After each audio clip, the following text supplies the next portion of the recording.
That number again, 800-732-2334, or you can find it at peoplespharmacy.com. You can also download the podcast from our website or wherever you get your podcasts. The People's Pharmacy is brought to you in part by Verizana, an analytical laboratory providing home health tests for hormones, gut health, and the microbiome. Online at verisana.com.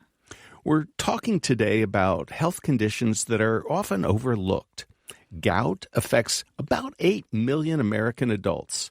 It's more common in men than women. What are the symptoms and how can you treat it? To learn about gout, we're talking with Dr. Chad Deal.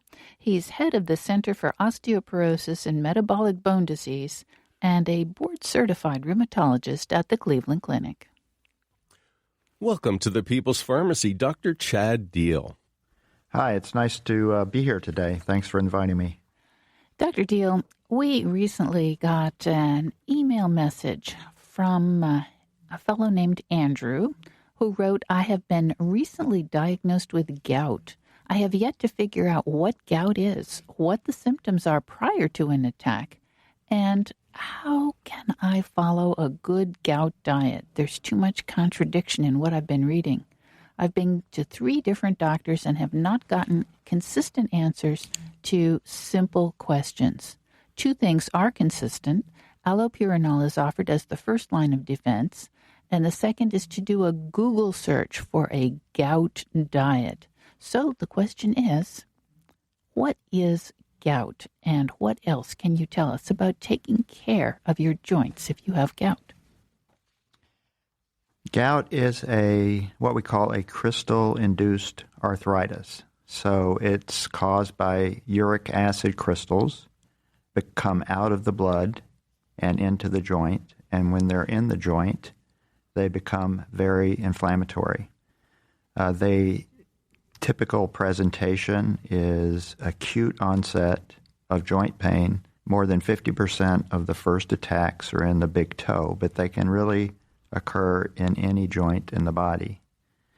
So prior to the first attack, there really are no symptoms unless your doctor has gotten a uric acid level, in which case, in the great majority of cases, the uric acid in the blood, which is the source of the uric acid crystals, will be elevated. But it's really asymptomatic until that first gout attack occurs. Once you have the first attack, there may not be another attack for years, or there may be many, many attacks. Now, Dr. Deal, I've seen pictures of those crystals, and they're nasty-looking guys. I mean, it seems like if they get into your joint or your soft tissue, man, they're going to tear things up. Yes, they're very long, and they activate a pathway we call the inflammasome, and that is a very inflammatory pathway in the body that accounts for much of the inflammation.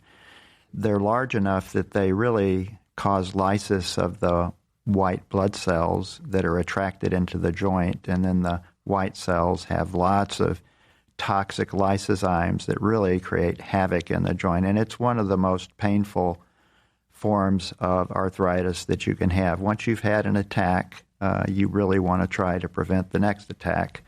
And that's where the physician comes in to try to make a decision about what the best treatment.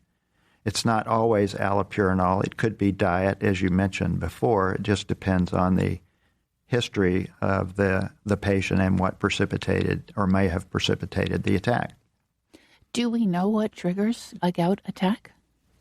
Well, other than the high uric acid levels, in terms of diet, the biggest offender is alcohol. So a very characteristic pattern would be a binge drinker who drinks, and alcohol does 2 things. It not only provides uric acid substrate, but it also decreases uric acid excretion in the kidney. So that's really a double whammy. But even less binging and more modest drinking can increase the frequency of gout attacks. So one of the recommendations often is to try to limit alcoholic beverages if you have difficult to control gout. Now, Dr. Deal, I've heard that gout is the disease of kings, presumably because of all that alcohol they had access to, but maybe their diet as well, because we've heard all kinds of, as our reader said, contradictory things about diet.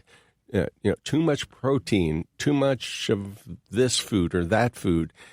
Any thoughts about what kinds of foods can actually trigger high uric acid levels in combination with too much alcohol?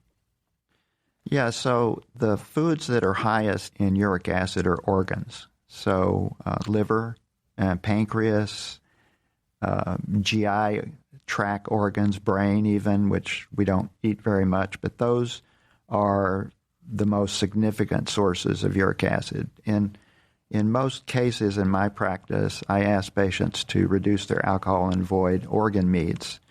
But if I can control the gout with those two things, I don't ask them to exclude many other food like beans and legumes, which have more modest amounts of uric acid. Now, you said the big toe is often a target. Did I hear 50% of the time? At least 50%. It's the first attack, and by the end of the gout, attacks over years, it will have occurred in the big toe, probably in at least 90% of patients. Why? Why would those crystals target the big toe? Well, one theory is that uric acid is less soluble as the temperature is lowered. And so the further you get away from your heart, the lower the blood temperature is. So the solubility is less in a distal joint. But why the big toe and not the little finger, we're not sure. Or the little toe. Or the little toe. Yeah, it's often the big toe. It's a bigger joint with more fluid in it, and it's subjected probably to more trauma, more weight bearing. So there are probably some other factors that are involved. Now, you mentioned alcohol, you mentioned organ meat, you didn't mention drugs. And it turns out tens of millions of Americans are taking medications, in particular diuretics, because they have high blood pressure, that raise uric acid levels.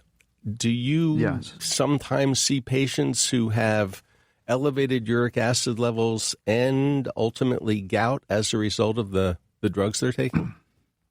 Yes, we do, and it's a difficult situation sometimes because patients may have to take a particular drug, say a diuretic for heart failure or for hypertension, and you have to treat the underlying disease too, but there may be some other choices you can make. In the case of hypertension, for instance, you could use a beta blocker or a calcium channel blocker or an ACE inhibitor instead of a diuretic in many cases. So you can modify the medication regime to kind of reduce the medicine risk factors that precipitate gout attacks.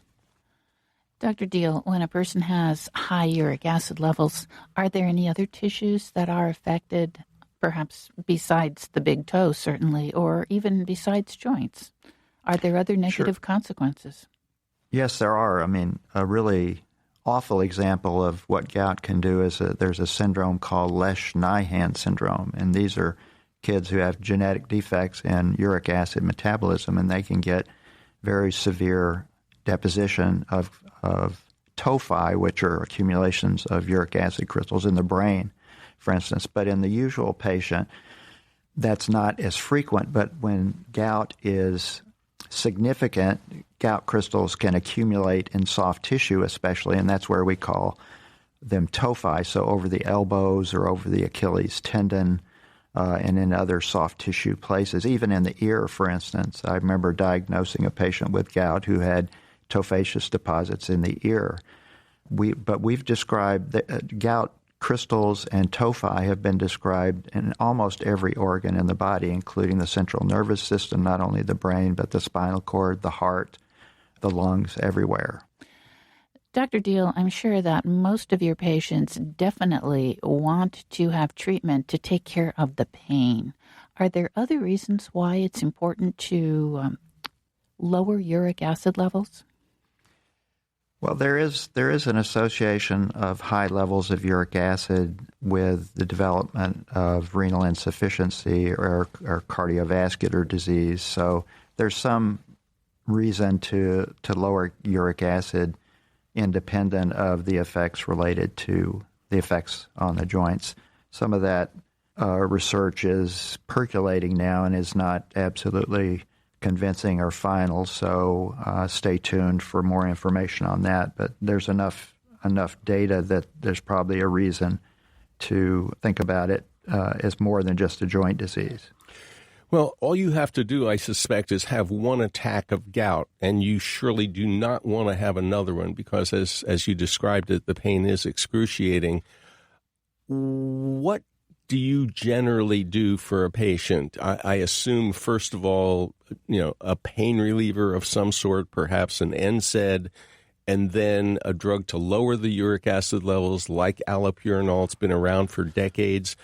But there are side effects associated with both of those classes of medications. How do you kind of balance the benefits and the risks, and how often do people need to be monitored for their uric acid levels? So the typical teaching would be after the first attack, you try to do dietary and lifestyle modifications, and that may be the food that we talked about and alcohol. And in probably at least 50% of the cases, there'll not be another gout attack for a year or two. So we usually don't jump to medications after the first attack.